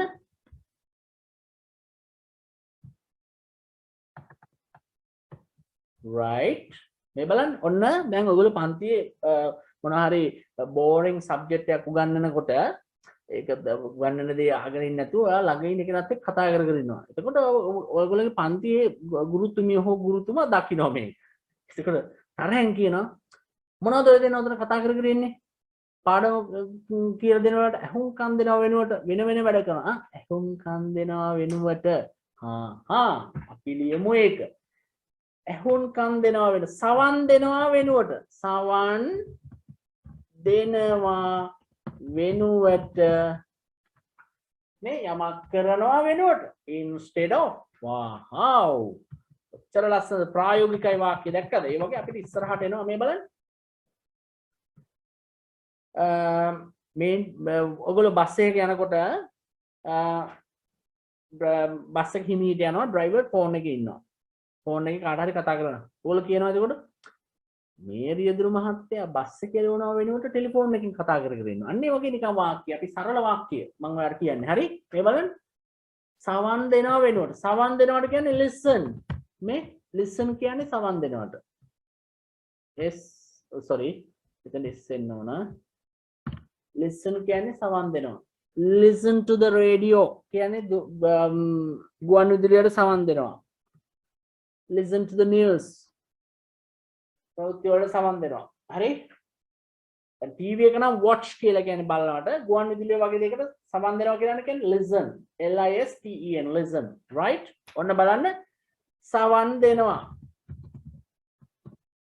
මේක මම මෙහෙම v අකුරක් දාන ඉස්සරහින් මේක verb එකක්. verb එකක් කියන්නේ කරන දෙයක් හෝ වෙන දෙයක් නේ. listen කියන්නේ සවන් දෙනවා කරන දෙයක්. ඒ නිසා ඒක ක්‍රියාපදයක්. හරි? මම මේ පොඩි දෙයකට එන්න යන්නේ. ඔන්න බලන්න. instead of වෙනුවට සවන් දෙනවා වෙනුවට listen නෙවෙයි listening. ඇයි ඔන්න දැන් ඉගෙන ගන්න නිපාතයකට පසුව එන ක්‍රියාපදයේ අගට අනිවාර්යෙන්ම ing ෆෝම් එක අපි අද ඉඳලා දානවා. මොකද ඒක ව්‍යාකරණ නීතිය. ඒක එසේ විය යුතුමයි. ඔන්න බලන්න. instead of listening කියලා කියන්නේ සවන් දෙනවා වෙනුවට. හරි? ඔන්න බලන්න. ඔන්න බලන්න මෙන්න මේ නිපාත on at right of on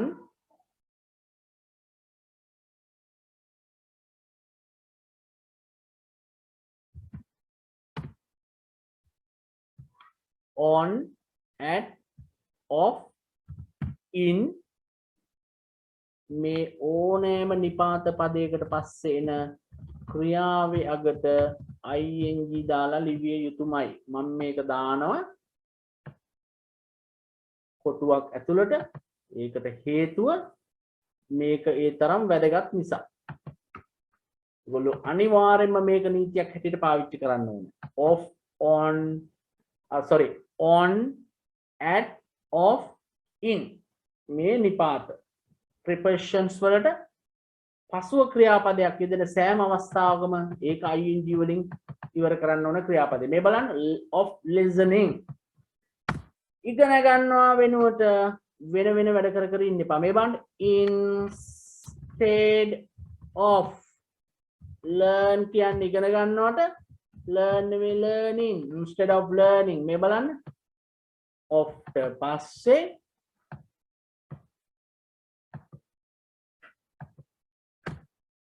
හරි? එහෙම තමයි ලියවෙන්නේ. තේරුණාද? මම හිතනවා ඔයගොල්ලන්ට පැහැදිලි කියලා. හැබැයි but නමුත් to කියන නිපාතයට